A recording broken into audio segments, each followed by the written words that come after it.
Let's start off with a hard truth. Most people will fail before they begin. Not because they don't have enough talent, not because they don't work hard, but because their mind is lying to them and they've never been taught how to catch it in the act. You can have a perfect training program. You can follow every biohack on Instagram, get 8 hours of sleep, track your macros, and still end up burnt out, inconsistent, and wondering why nothing sticks, why the results don't come fast enough, why you're still dragging the same damn anchor every time you try to move forward. And I'm going to tell you why. Because your brain is not built for high performance. It's built for survival. And survival and success are rarely the same thing. See, if you're not aware of how your mind interprets reality, your goals will always be filtered through a lens of fear, ego, and avoidance. You'll sabotage your progress even without ever realizing it. And worse, you'll justify it. You'll become a master of rationalization. You'll say things like, I just don't have the time right now. Or I'm waiting for that right moment. Or maybe I'm just not wired for like that. No, you're wired exactly like that. You've just been trained by failure for so long that you stopped trusting yourself. That's what we call learned helplessness. It's when you've been defeated so many times, emotionally, physically, spiritually, that you start assuming you try will end the same way. So you don't even give it your best. You hesitate, you delay, you opt out. And if that's not enough, your brain doubles down with this so-called thing called selective skepticism. You start questioning things that could help you, coach you, new habits, meditation, training systems, while fully believing your own internal bullshit. So here's what you're going to do. We're going to rip that mental wiring out piece by piece and rebuild your mindset from the ground up. Let's start with something simple, or maybe simple. Ego development. Not the I'm better than you ego, but the actual cognitive stages your identity goes through as you mature. There are actually 9 stages, but most adults never get past stage 4 or 5. Stage 4 is where you follow the rules. You do what society tells you. You set goals based on other people's approval. Sound familiar? And then stage 5 is where you start questioning the rules and defining your own values. This is where you start breaking out, but you can still get stuck if you don't push further. Those higher stages, that's where mental toughness lives. That's where we at Forge Grit really push forward. That's where you stop identifying with outcomes and start obsessing over the process. That's where failure becomes feedback. That's where you become unshakable. And no, you don't get there by just reading a book or saying affirmations in the mirror. You get there by doing the hard thing every damn day and observing your resistance instead of negotiating with it. The secret is actually not really a secret. It's something so many people tell you and you need to just listen. The voice in your head isn't your enemy. It's just a scared child stuck in an adult's body. You've got to teach it, train it, show it that discomfort won't kill you, that failure isn't fatal, that progress is earned through strategic war, not blind hustle. So let's talk strategy. Real strategy, not vision board garbage.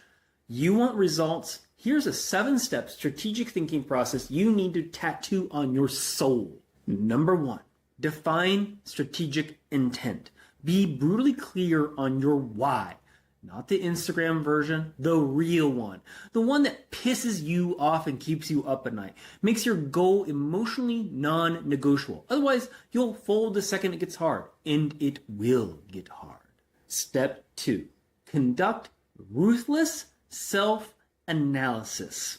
Do a personal SWOT analysis. What are your strengths? What are your weaknesses? What external threats are coming for your time, energy, attention? Most people ignore this. They just charge ahead blind and wonder why they keep crashing into walls. Know thyself or be owned by your blind spots. Step 3, prepare strategically. Training, sleep, nutrition, environment.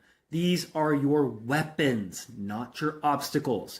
But it's not just about stacking tools, it's about aligning them for consistency over intensity. I don't care if you go hard for 3 weeks and burn out. I care if you can still show up in month 6 when motivation is dead and no one's watching. Step 4, concentrate force. Stop diffusing your effort across 10 goals. Pick one.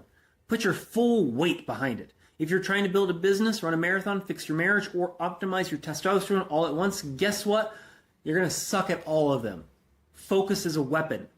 Use it. Step 5, execute with discipline. This is grunt work, the sweat, the boring reps, the ugly days. Discipline is what you do when it's not convenient. It's also where most people bail. They confuse lack of motivation with a sign they're off course. No, you're just being tested, and you can pass that test.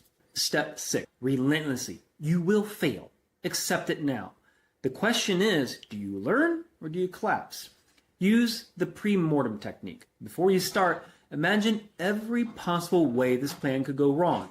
List the failures. Build systems to prevent them. Prepare to pivot, not panic. And then step 7, study general principles. Don't just learn tactics, learn the timeless laws behind performance. Stress plus rest equals growth. Focus beats multitasking. Effort compounds. Success is boring. Etch these into your training, your planning, your relationships. These aren't just rules, they're reality. Now here's a bit of a bonus. You want to move faster through these stages of ego and strategy? You want to develop meta-awareness? You want to develop that awareness, the kind that lets you see your mind as it's thinking, not just react to it? Start meditating. Yeah, I said it. And no, it doesn't have to be spiritual. You're not trying to become a monk. You're trying to strengthen your attention like a muscle. Because if you can't sit with your thoughts for 10 minutes, how the hell are you going to sit with your pain during mile 40 of an ultra? Or stick to your nutrition plan where your world is falling apart? Now, I'll get into why and how I do this in a moment. Meditation trains your prefrontal cortex, your internal CEO. That's what separates you from the part of your brain that just wants sugar, sleep, and scrolling. You want long-term gains? Then stop outsourcing your attention to apps that were literally designed to exploit your dopamine system. Now, I do this the best way possible. I go for trail runs with no music, no people, no sounds, nothing. And I just sit there and listen to my brain and think through everything at that time. 2-3 hours. I just sit there and go through and meditate on my brain at a time. This is the way I do it. You do not have to sit there meditating yoga stance in front of a plant in a cold, dark room for 2 hours. I don't care what tool you use or how you go about doing it, but you need one because your mind, it's a battlefield, and you don't bring a rubber knife to war. So here's your action plan. Step 1, write your intent. No fluff, just raw truth. Step 2, do the SWOT on yourself. Be ruthless, no ego, no excuses. Step 3, set your environment, eliminate distractions, build systems that reinforce behavior, not willpower. Then step 4, use that pre-mortem technique we mentioned. Write out how you're going to screw this all up and then plan for it. Step 5, build a weekly review habit. Not to judge, to adjust. A notepad can work very consistently in this. And above all, don't wait to feel ready. You're not going to feel ready. You're going to be scared, doubtful, tired. Do it anyway. That's how you build toughness. That's how you build trust in yourself. That's how you evolve from someone who talks about goals to someone who finishes what they start. You don't need motivation. You need strategy. You don't need hype. You need execution. You don't need more time. You need more clarity. So stop chasing perfection. Get clear. Get gritty. Get to work. Because you're not here to dabble. You're here to dominate.